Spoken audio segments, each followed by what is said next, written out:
Alright, so this is yet another Groundhog Day type movie. I think it's the third one I've seen in the past year, and this one takes more of an action approach to things, more in the vein of Edge of Tomorrow than say Palm Springs or the very recent Map of Tiny Perfect Things. And when you have a cast like Frank Grillo, Mel Gibson and Naomi Watts, how could I not give it a chance? It's also directed by a guy called Joe Carnahan, whose name didn't ring any bells. But turns out I've seen 4 of his movies, none of which really stood out as anything particularly great. Which is probably why I didn't recall seeing his name before. Makes sense, I think. But this one looked like a lot of fun, and I was in the mood for something fun.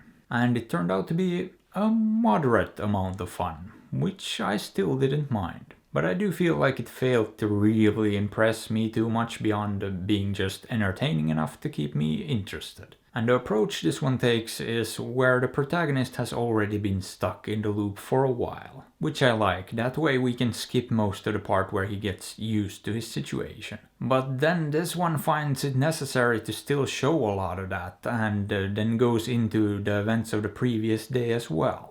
And those turn out to be of vital importance to the story, so that does make sense. But I really don't know why it just didn't do it all in chronological order then. Because this way it just feels a little bit awkward, the way it jumps around back and forth. However, I will say that the constant narration by the main character at least makes it very easy to follow. So in that way it doesn't really matter how much it jumps around, you always know where you are in the story. But yeah, as I mentioned, this one is pretty action-packed and a lot of it focuses on that action. From the very first scene till the end, most of it is action-oriented, primarily because, well, the main guy's day starts off pretty hectic from the exact moment he wakes up. And he always has to scramble to figure out how to find a moment to rest and to actually think.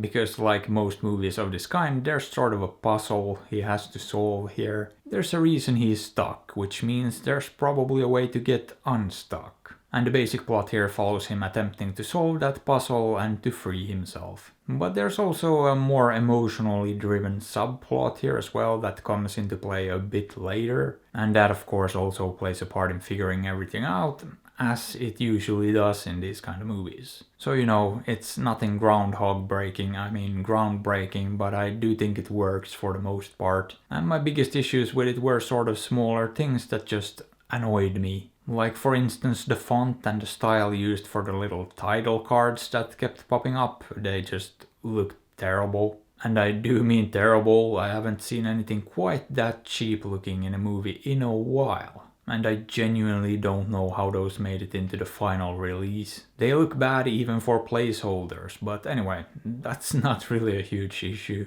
The other thing that irked me was some of the special effects and CGI just looked a little bit cheap too. I would say that most of it was more than fine, but occasionally it just looked pretty bad. And I mean, the story is no masterpiece, neither is really any aspect of this movie, but I still found it entertaining. I really liked Frank Grillo as the lead here. And I could have watched Mel Gibson play the villain for basically all eternity. It was very clear that he really enjoyed himself in that role and reveled in it. And to be honest, I wish he had a bigger role in this, instead of being relegated to more of a minor player, I guess you could say. Oh, and apparently Will Sasso is in this too, and I very much enjoyed his character as well. So at the end of the day, I thought this was a perfectly watchable, although kind of unremarkable movie. And as a result, I think I'm gonna give this one a solid 6. Boop. And yeah, I would recommend it if you're looking for some more or less mindless action. But I don't think you're missing out on much if you decide to skip it either. So you know, maybe check it out, or don't. After all, I'm not your dad. But hey, what are your thoughts on this? Have you seen it? Did you like it? Let me know. And if you enjoyed the video, maybe give it a thumbs up or sub to the channel, because that would be fantastic.